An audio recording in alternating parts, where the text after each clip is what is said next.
Pierre Lellouche, bonjour. Bonjour. Nous recevons le secrétaire d'État, mais nous recevons aussi le spécialiste des relations internationales qui a dû suivre attentivement les derniers développements de ce week-end, le discours de Barack Obama devant l'Assemblée générale des Nations unies, le discours de Nicolas Sarkozy, les deux discours successifs de Mahmoud Abbas et Benyamin Netanyahou, et puis surtout le dépôt de demande d'adhésion de la Palestine aux Nations Unies.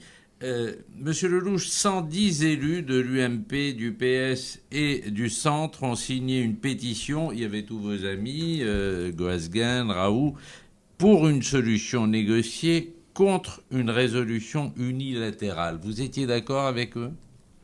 Écoutez, moi, j'évite de mêler la politique intérieure avec des sujets comme cela, parce que je ne suis pas trop sûr que ce soit la meilleure façon est d'aider la paix et si on aime Israël, comme c'est mon cas, d'aider Israël. Voilà.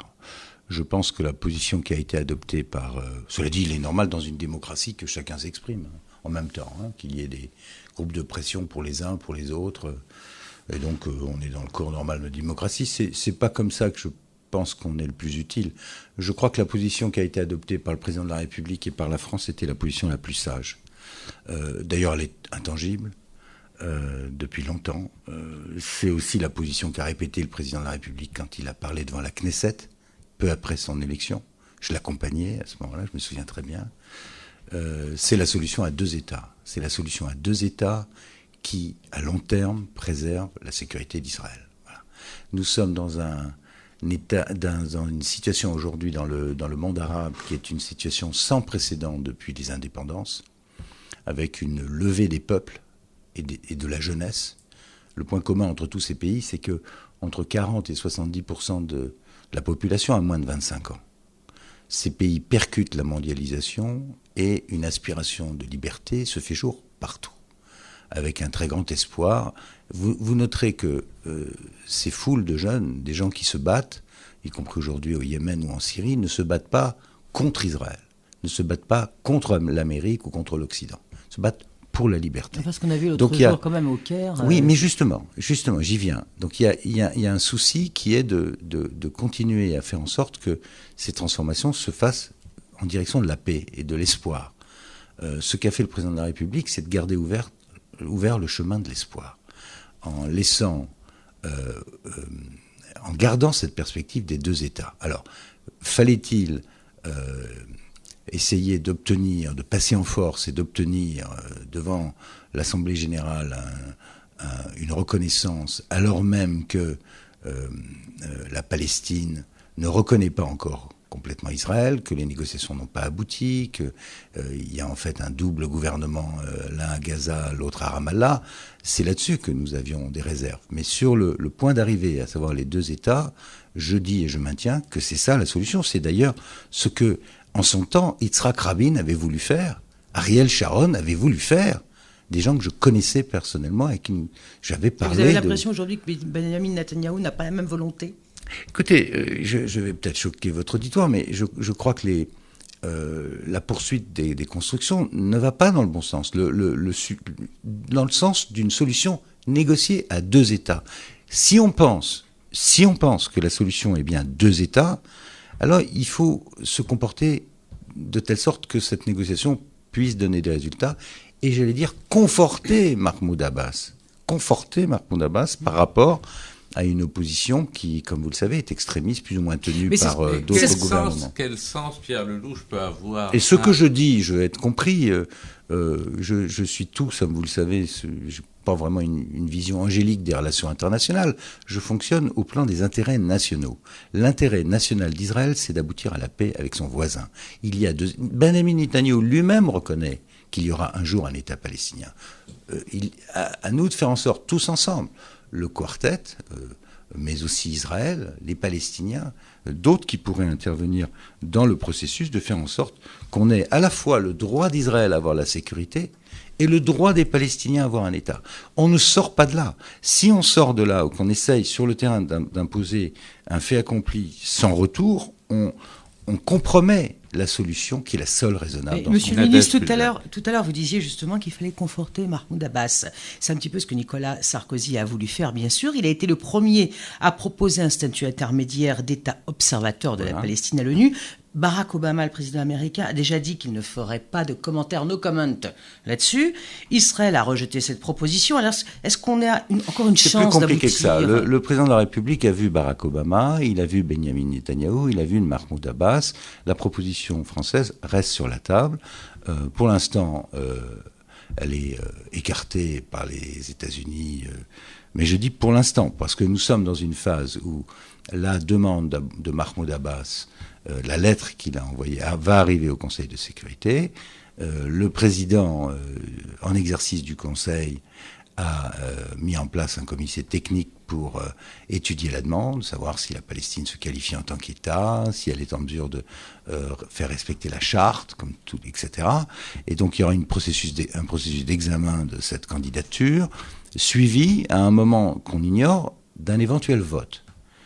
Si les choses sont bloquées, je pense que la position proposée par la France peut être une solution qui préserve la solution à deux États, la fierté des Palestiniens, les intérêts d'Israël. Tout ça est en cours de négociation. Donc voilà, moi, par rapport à certains qui prennent des positions jusqu'au boutistes, je ne crois pas que ce soit dans l'intérêt d'Israël. J'ai toujours pensé que ce n'était pas la bonne solution. Je crois que la solution passe par la négociation. Il faut que tous ensemble, nous soyons capables de comprendre que ce qui se passe dans le monde arabe est formidablement positif si nous savons l'accompagner au plan politique, au plan économique, et que si on ne le fait pas, on risque d'enfermer à nouveau ce monde-là dans des conflits internes qui risquent de dégénérer. Vous faisiez allusion à l'Égypte tout à l'heure, mais d'autres gens vont s'en mêler pour ajouter un petit peu de tension dans la région, des puissances extérieure. Donc notre intérêt, c'est de garder le chemin de la paix. C'est ce qu'a fait la France et ce qu'a fait le président de la République. Et moi, je suis, là je vous parle franchement, pas seulement parce que je suis son ministre, je suis très fier de cette séquence française dans le monde arabe et dans le Proche-Orient, tous ces derniers mois, où on a vu une France qui, pour la première fois, depuis fort longtemps, depuis le général de Gaulle, est au diapason de la rue arabe, elle est au diapason de son amitié avec Israël, intangible. Je pense qu'il n'y a aucun doute là-dessus. Et cette position très nouvelle de la France, qui est audible des deux côtés, avec une politique équilibrée des deux côtés, qui parle au peuple des deux côtés, je crois qu'il faut la consolider. Voilà, et la poursuivre. Donc Néanmoins, Pierre Lellouche, sans être jusqu'au boutiste, vous l'avez dit vous-même, quel sens peut avoir un État, même observateur, dans un contexte de deux entités, la Cisjordanie, Gaza, qui sont aujourd'hui antagonistes? Il y a un processus, l'avantage des évolutions récentes, je me souviens de l'époque Arafat, franchement, mais là, ce qu'on voit, c'est progressivement la mise en place d'institutions démocratiques, au moins en Cisjordanie. Il y aura un processus électoral. Mais plus il y a d'espoir et plus il y a de chances de paix, plus vous avez la chance de conforter à l'intérieur des dirigeants palestiniens ceux qui veulent une solution négociée par rapport à ceux qui ont des liens, par exemple, avec l'Iran, si vous voyez ce que je veux dire. Donc je pense que l'intérêt de la paix est convergent avec un peuple palestinien qui s'organise progressivement dans la démocratie.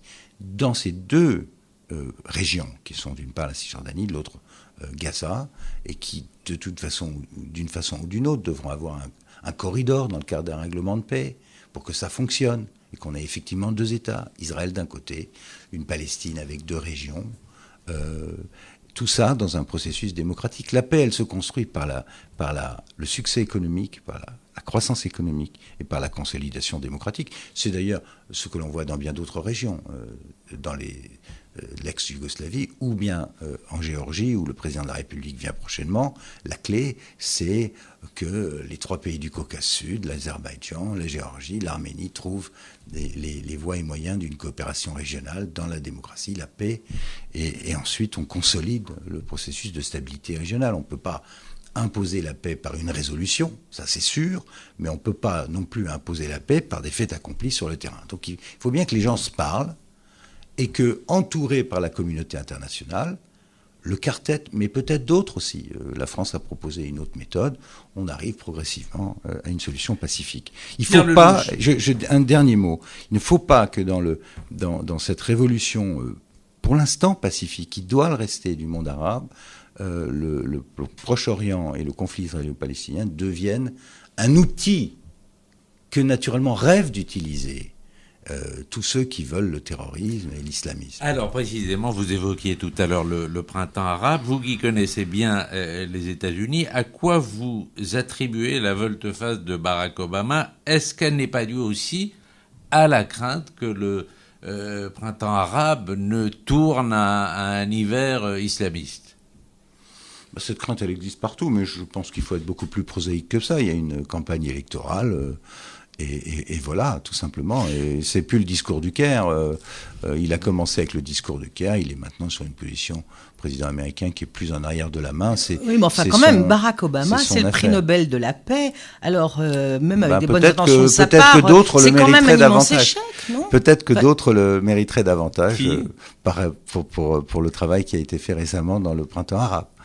Mais bon, vous faites allusion à qui? Vous faites allusion au président de la République. Je fais allusion à personne. Je crois que tout le monde aura compris. Je crois qu'on a fait un travail. La France a fait un travail formidable dans le monde arabe depuis le début, et je crois qu'on peut en être fier. Oui. Ouais, justement, en Libye, le président Sarkozy vient de faire une tournée triomphale en Libye avec le Premier ministre britannique David Cameron, mais l'affaire n'est pas encore complètement terminée, comme on le sait. Est-ce que là-bas aussi il y a un risque islamiste? On en a beaucoup parlé. Il y a un risque d'extrémisme partout. Je crois qu'en France, on est payé pour savoir, pour ceux qui connaissent notre histoire, que les révolutions sont des processus par étapes, souvent heurtés, et où naturellement les tendances les plus extrêmes, à un moment ou à un autre, peuvent prendre le pouvoir. Je crois qu'on a connu ça en France.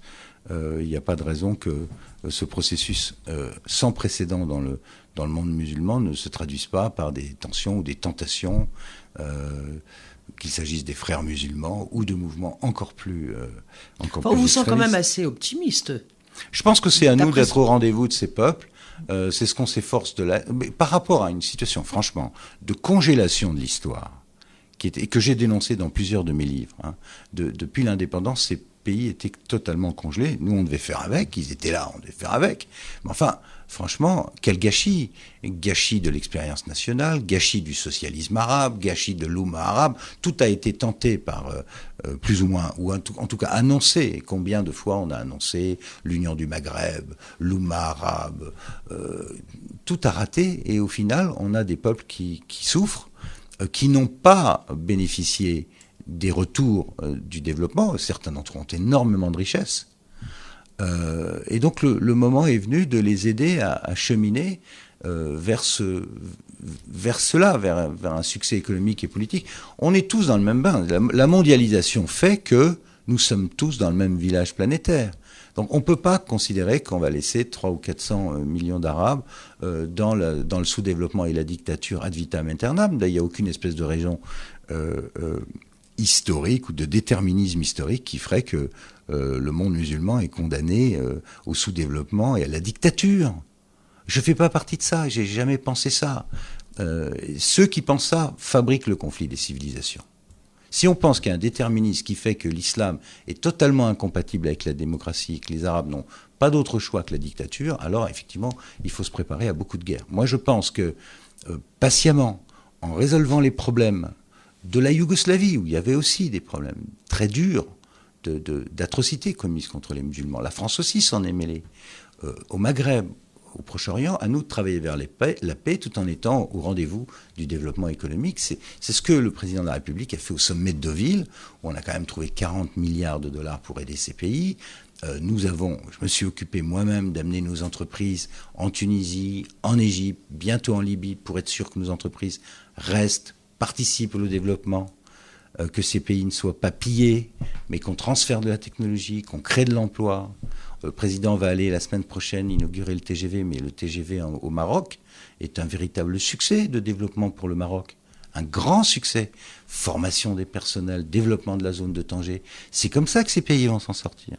Donc à nous, les Européens, de faire ce travail en direction du Sud. Je profite pour dire d'ailleurs que plus que jamais, l'Union pour la Méditerranée, qui a été plombée par les affaires de Gaza à l'époque et par le conflit toujours le même israélo-palestinien, cette zone de coprospérité et de voisinage entre le nord et le sud de la Méditerranée, à mes yeux, elle reste un outil fondamental. Donc il faut pas relâcher la pression, il faut la réinventer sans doute. Mais cet outil, cette maison commune entre les deux rives de la Méditerranée reste absolument Comme le indispensable. président, vous aussi, vous pensez que les conflits qui durent depuis 60 ans, autrement dit le conflit israélo-arabe, peut venir empoisonner la construction de la démocratie dans les pays arabes ? Bien sûr, mais c'est ce que je viens de dire. Ouais. Je pense que tous ceux qui n'ont pas intérêt à la démocratie, tous ceux qui rêvent de régimes islamistes dans ces pays, vont se servir du conflit pour essayer de maintenir une dictature sous une autre forme.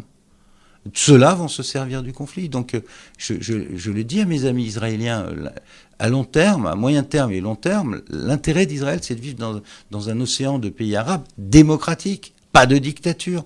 La dictature, ça n'a jamais été bon, ni pour les affaires, ni pour la paix. Ça fabrique des économies totalement déséquilibrées, des peuples qui souffrent, et ça fabrique la guerre. Alors, les affaires, on va en parler si vous voulez bien.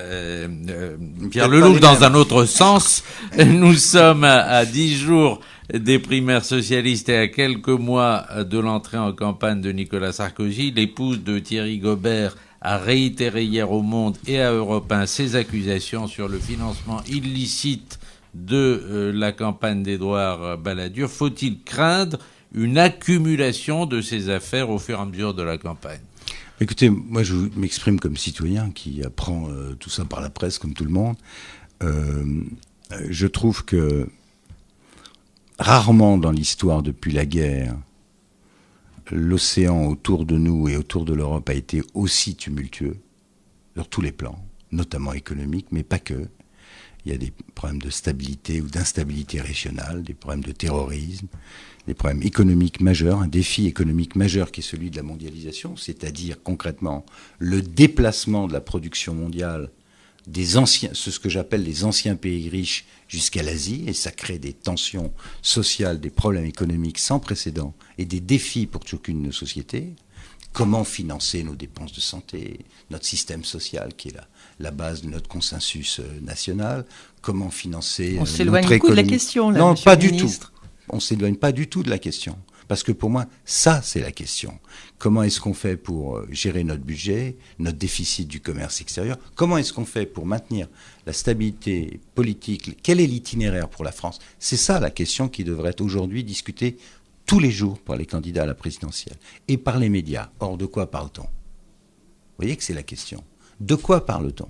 Est-ce que vous avez entendu parler, par exemple, de la règle d'or depuis une quinzaine de jours ou des problèmes de enfin, vous ne pouvez pas gestion reprocher aux médias de parler d'une affaire qui justement, il y a un proche du président, Nicolas Bazir, qui est directement mis en cause. Alors, est-ce que c'est pas la Sarkozy qui est touchée d'une certaine façon ? C'est Madame normal Puljac, que la je ne presse reproche en parle. rien. Je note simplement que ce qui est reproché, ce sont des faits allégués qui remontent à 1994, c'est-à-dire à 17 ans, et que 16-17 ans, et que comme par hasard, tout ça explose 6 mois avant une élection présidentielle. C'est tout.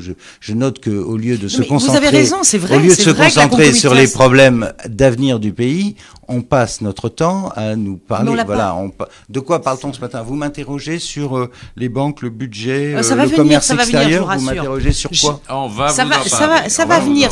Non mais je voulais juste dire, vous avez raison, il y a une concomitance. On peut se demander, tiens, c'est bizarre, ça sort 6 mois avant l'élection. La dernière élection, c'était pareil. Un an avant, il y avait une autre affaire. C'est pas la presse qui l'a inventée, elle est là. Mais je ne dis pas que la presse a inventé quoi que ce soit. Il s'est passé des choses il y a 16 ou 17 ans, il n'y a pas prescription, qui sont peut-être pas tout à fait correctes. On demande à voir, on demande à comprendre. C'est tout à fait normal qu'on s'interroge, que la presse s'interroge, qu'elle en fasse part au public. Je ne dis pas que c'est pas normal. Il se trouve que, oui, c'est vrai, ça tombe 6 mois avant. Alors peut-être qu'il y a concomitance, ça fera l'objet d'autres papiers dans la presse, d'autres débats, mais n'empêche que cette affaire-là existe. Alors, à quel niveau, ça, je ne sais pas. Mais si vous voulez, le résultat, résultat, c'est que l'attention... Ça, pour ceux qui aiment la stratégie, il y a un auteur chinois, moi et mon maître, il s'appelle Sun Tzu, ça s'appelle une diversion. pendant qu'on s'occupe de ça, on s'occupe pas de l'essentiel. C'est une situation dans laquelle la justice et la politique ont l'air de s'opposer, ce qui est malsain dans une démocratie, où les uns et les autres s'érigent dans un rôle qui n'est pas le leur. Quand je vois les déclarations de Madame Royal, on voit des politiques s'ériger en juges, on voit des juges qui jouent aux justiciers. Bon, je crois que tout ça a besoin de sérénité. La justice est saisie, elle va faire son travail et tant mieux, nous sommes dans une démocratie. Mais je souhaite en même temps que le débat politique il reste centré sur l'essentiel, parce qu'il n'y aurait rien de pire que d'arriver aux élections sans avoir défini au moins entre nous, Français, au moins un consensus bipartisan sur les faits. Monsieur le ministre, Monsieur le ministre, justement, il y a un plan B pour renflouer les banques. Alors, c'est vous qui le dites, ça. Non, c'est le journal du dimanche. Vous les médias. Vous les médias, c'est ce que. Bon, écoutez, il y a un plan en tous les cas, appelez-le B ou tout ce que vous voulez. Il y aurait. Voilà, on cherche un rang. Alors, si vous voulez, il y aurait un plan pour renflouer les banques, si ça vous fait plaisir, que j'emploie le conditionnel. Mais qu'est-ce que ça veut dire? Est-ce que ça veut dire qu'on est au-delà d'une crise encore plus grave que celle qu'on connaît? Les Français sont inquiets. Ça veut dire qu'il n'y a pas de plan B. Ça veut dire que certains essayent de faire peur aux épargnants. Je dis et je maintiens que nos banques françaises ont surmonté la crise de 2008 de façon très saine, qu'elles se sont recapitalisées elles-mêmes à hauteur de 50 milliards ces dernières années, que tous les régulateurs, y compris le président de la Banque de France, considèrent qu'il n'y a pas de problème de capitalisation de nos banques. Oui, mais Madame Lagarde, l'autre jour, disait qu'il fallait recapitaliser les banques. Madame Lagarde, qui est aujourd'hui directrice générale, du FMI, après avoir été à Bercy, d'ailleurs. Je ne l'ai pas entendu chez dire. Nous. C'était ma collègue à Bercy. Je l'ai pas entendu. Pas quand elle était à Bercy, mais quand elle est au FMI, elle le dit, elle demande. Elle l'a dit l'autre jour, il fallait recapitaliser les banques. Elle parlait d'une situation de tension sur la zone euro, j'imagine, mais je dis et je redis que nous avons un cap. Nous avons un cap qui est celui du 21 juillet, c'est-à-dire que la Grèce ne sort pas de l'euro. Voilà. La Grèce reste dans l'euro, nous maintenons l'intégrité de la zone euro et nous défendons tous ensemble notre monnaie. En parallèle à la défense de la zone euro et donc aux crédits qui vont être votés, qui ont été votés par la France, qui vont l'être par le Bundestag cette semaine, nous assortissons cette protection de la Grèce à un certain nombre de mesures de renforcement du gouvernement économique. Et voilà, telle est la politique des États de la zone euro, et il n'y a pas de raison d'en bouger. Tout le reste n'est que spéculation qui ne fait que permettre à certains de s'enrichir parce que eux spéculent sur la monnaie. Pierre Lelouch, les élections à Paris sont encore loin, 2014, mais on sent déjà une forte agitation dans le Landerneau. Philippe Goujon nous disait il y a 2 semaines à votre place qu'il y avait une envie de François Fillon chez les Parisiens. Vous la sentez, vous, cette envie ? Écoutez, on va laisser le Premier ministre décider. D'abord, je crois qu'il est très concentré sur sa mission de Premier ministre. Le jour venu... Dans quelques temps, j'imagine, quand on s'approchera des législatives, il décidera si oui ou non il veut être candidat à la députation à Paris. Pour l'instant, je vais dire, moi je procède par ordre, et de façon très modeste. Aujourd'hui, on a une élection sénatoriale, qui est politiquement très importante. Il faudrait éviter de perdre le Sénat, à quelques mois de la présidentielle. Deuxièmement, nous avons une élection présidentielle. Et je souhaite, et je le redis, que cette élection soit un moment où les Français s'interrogent sur leur avenir et sur leur modèle de croissance. Parce que sinon, nous allons avoir de vrais problèmes. Ensuite, il y aura une élection législative où moi-même, je serai candidat dans la première circonscription de Paris, je précise, 8e, 9e et 1er et 2e. Justement, excusez-moi de vous interrompre là. Si François Fillon est candidat, il sera en face de moi, je serai très content qu'on soit. Mais pourquoi en face de vous? Parce que justement, on murmure à l'UMP qui voudrait bien se présenter dans votre circonscription, le Premier ministre. Alors, ou alors celle que réclame Madame Dati. Vous les mêmes qui murmurent on va vous proposer une députation des Français de l'étranger sur la circonscription des États-Unis. Pour compenser. Non. Tout ça, ce sont des petits jeux de couloir qui datent déjà. Vous devriez actualiser vos informations. Tout ça, c'est des rumeurs qui ont traîné il y a quelques mois. D'accord, mais alors si je comprends bien, vous venez de nous dire que le Premier ministre, M. Fillon, en tous les cas, serait en face de vous. Vous dans la première, lui dans la deuxième, ce qui veut dire que, d'après vous, ce n'est pas Rachida Dati qui serait investi dans la deuxième, ce serait vous ? C'est une circonscription qui comprend 5e, 6e et 7e arrondissement. Oui, donc ça ne serait pas Rachida Dati qui serait investi, selon vous, ça serait plutôt François Fillon. Mais c'est pas moi qui ai investi. Non, je sais, mais selon ce que vous venez de nous dire, tout simplement. Je pense que ce qui est envisagé pour le Premier ministre, si le Premier ministre vient, ce qui n'est pas du tout acquis à ce stade, c'est effectivement cela.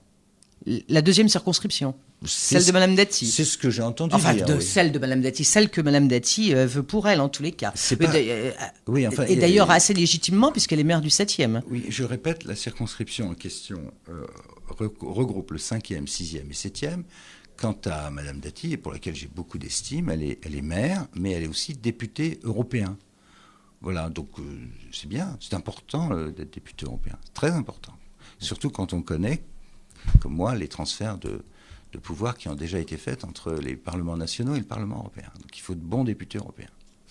Alors aujourd'hui, c'est les élections sénatoriales. On peut en parler parce que c'est un suffrage indirect. On parle d'un basculement à gauche du Sénat. Ce serait la première fois. Et on a cru vous entendre à l'instant dire que c'est une possibilité réelle. Il y a 25 sièges ou 23 sièges.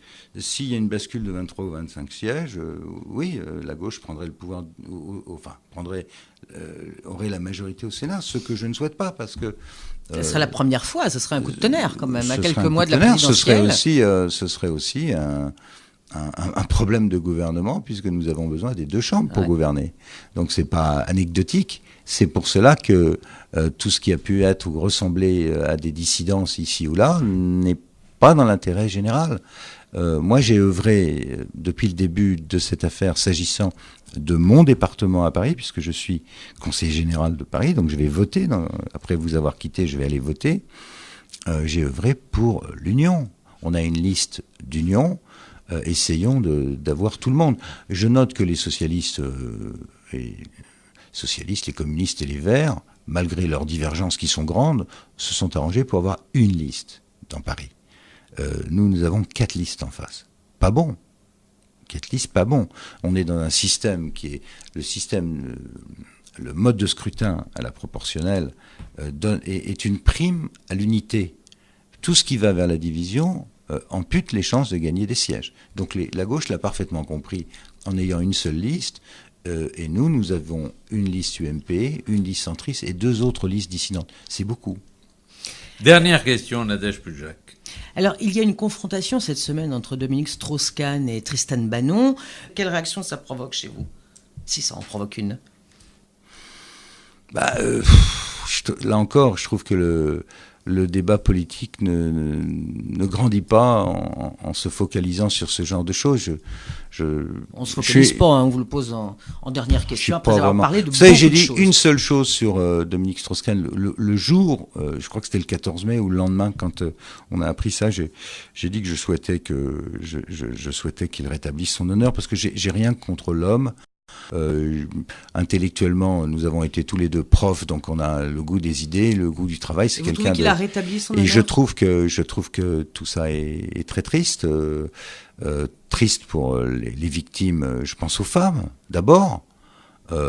Très moche pour lui.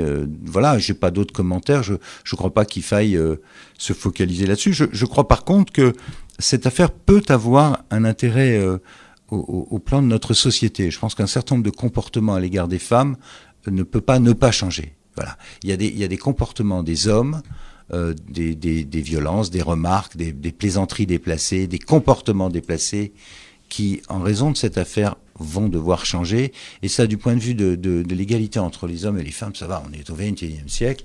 On n'est peut-être pas obligé de se trimballer des habitudes épouvantables d'un autre âge. Donc de ce point de vue, c'est la seule utilité que je vois. Pour le reste, voilà, pas de commentaire. Pierre Lellouche, secrétaire d'État à l'Industrie, merci d'avoir été l'invité du Grand Entretien.